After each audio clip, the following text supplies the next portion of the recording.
আসসালামু আলাইকুম সুপ্রিয় শিক্ষার্থীবৃন্দ, আজকে তোমাদের সাথে আমি তোমাদের পঞ্চম অধ্যায় অর্থাৎ রাসায়নিক বন্ধন চ্যাপ্টারের উত্তেজিত মৌলের ইলেকট্রন বিন্যাস নিয়ে একটু কথা বলবো। এই কোয়েশ্চেনটা তোমাদের বোর্ড পরীক্ষাতে প্রায়ই আসে, কিন্তু বইয়ে ঠিকঠাক উল্লেখ না থাকার কারণে তোমরা সলভ করতে প্রবলেম ফেস করো। আশা করি এই ভিডিওটার মাধ্যমে তোমাদের এই প্রবলেমটা ক্লিয়ার হয়ে যাবে। চলো আমরা আজকের কোয়েশ্চেনটা শুরু করি। দেখো, আমার কোয়েশ্চেনটা হচ্ছে তৃতীয় পর্যায়ের 16 নং শ্রেণীর মৌলটির উত্তেজিত অবস্থায় যোজ্যতা শক্তি স্তরে সর্বোচ্চ কতটি বেজোড় ইলেকট্রন থাকতে পারে। কি ইলেকট্রনের সংখ্যা চাইছে?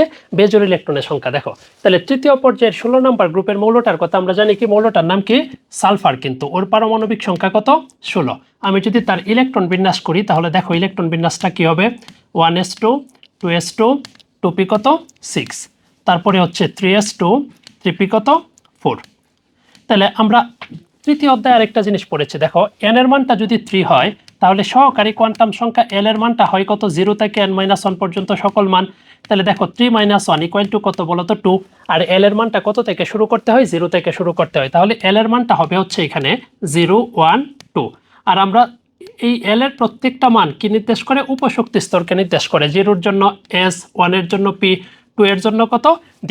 যেহেতু 3 নাম্বার শক্তি স্তর, তার মানে এগুলোর নাম হবে কত? 3s 3p 3d। আমি তোমাদেরকে এটা দেখানোর কারণ, দেখো এখানে কিন্তু ইলেকট্রন তৃতীয় শক্তি স্তরে প্রবেশ করছে। তাহলে 3d তে কিন্তু ইলেকট্রন যায় নাই, কিন্তু ইলেকট্রন 3d তে কি অবস্থায় আছে বলো তো? 0 অবস্থায় আছে। আর আমরা জানি কিন্তু p অরবিটাল 3 ভাগে বিভক্ত, px py pz। ঠিক আছে? আচ্ছা, এখন দেখো এটাকে যদি আমি একটু ভাঙা যদি লিখি, তার মানে হইল 3px 3py 3p কত z। কয়টা ইলেকট্রন আছে? 4টা ইলেকট্রন। ইলেকট্রনগুলো প্রথম কিভাবে প্রবেশ করে? সিঙ্গেল ভাবে প্রবেশ করে। তারপরে কিভাবে প্রবেশ করে? জোড়ায় প্রবেশ করে। তাহলে দেখো এইখানে ওর বেজোড় ইলেকট্রন কয়টা আছে? 2টা। তার মানে যোজনী কত? 2। কিন্তু এটা কোন কন্ডিশনে আছে? নরমাল কন্ডিশনে। কিন্তু আমাকে বলছে কি অবস্থায়? উত্তেজিত অবস্থায়। তার মানে এই সালফারটাকে যদি আমরা উত্তেজিত করি তাহলে একটু খেয়াল করো ওর সর্বশেষ শক্তি স্তরটা কিরকম হবে। আমি যদি ইলেকট্রন বিন্যাসটা লিখি 1s2 2s2 2p কত 6, তারপরে দেখো 3s2। আমার ট্রিপিতে আগে কয়টা ইলেকট্রন ছিল? 4টা, কিন্তু এখন দেখো হবে হচ্ছে 3টা, 3px 3py, তারপরে হইল কত? 3p কত z।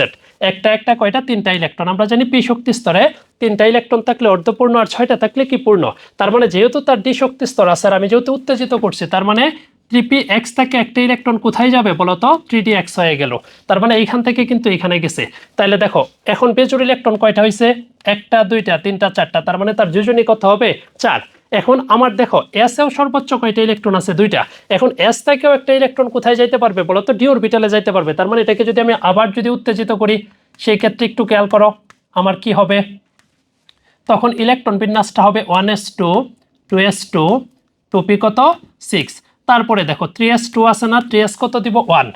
তারপরে দেখো আগের গুলা যা ছিল তাই লিখবো, 3px 3py 3p কত z ছিল কত? 3dxy। তারপরে আমার লিখতে হবে 3d কত yz। এই s থেকে একটা ইলেকট্রন কোথায় গেল? 3dyz এ গেল। সেই ক্ষেত্রে দেখো ওর বেজোড় ইলেকট্রন কয়টা? 1 2 3 4 5 6। তার মানে বেজোড় ইলেকট্রন কয়টা? 6টা। আশা করি আজকের ক্লাসটা তোমরা বুঝতে পেরেছো। এরকম অনেক এমসিকিউ তোমাদের পরীক্ষায় আসতে পারে। তাহলে এই টপিকটা যদি একটু মাথায় রাখো তাহলে আশা করি এই টাইপের যে কোনো এমসিকিউ ইনশাল্লাহ তোমরা পরীক্ষা আসলে সলভ করতে পারবে। ধন্যবাদ সবাইকে আমার সাথে থাকার জন্য।